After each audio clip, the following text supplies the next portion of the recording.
আল্লাহর কসম করে বলতে পারে সে সুখী কখনো হতে পারে। সুখটা মনের ব্যাপার ভাই। সুখটা কিসের ব্যাপার? আমার কথা, নবী সাল্লাল্লাহু আলাইহি ওয়াসাল্লামের কথা, আল গিনা গিনান নাফস লাইসাল গিনা বিকাসরাতিল আরদ। অনেক পয়সা করি, জমি জমা করে ফেলার নাম ধনী হওয়া নয়, সুখ নয়।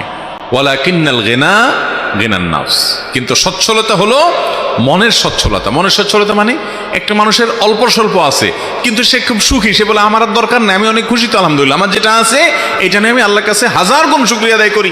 দুনিয়া থেকে চলে যাবে খেয়ে পড়ে বেঁচে আছে, অনেকে এতেও পাচ্ছে না, আলহামদুলিল্লাহ আমার হারাম টাকার কোনো দরকার নেই, সে ওইটা থেকে অমুখাপেক্ষী। এরকম ব্যক্তি মনের দিক থেকে সুখী, এ হলো আসল সুখী। আমাদের যে সমস্ত ভাই বোনদের অসুস্থতা কাটে না, তারা আইয়ুব আলাইহিস সালামের এই দোয়াটা পড়বেন, রব্বি আন্নী মাসসানিয়াদ-দুর ওয়া আনতা আরহামুর রাহিমিন।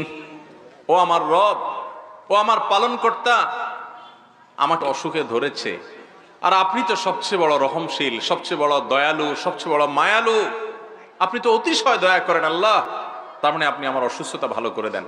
এই দোয়াটা আল্লাহর কাছে নিবেদন করবেন বিনয়ের সাথে, অভিযোগ না, অনুযোগ না, আল্লাহর কাছে শুকরিয়া আদায় করবেন, সবর করবেন। রব্বি আন্নী মাসসানিয়াদ-দুররু ওয়া আনতা আরহামুর রাহিমিন।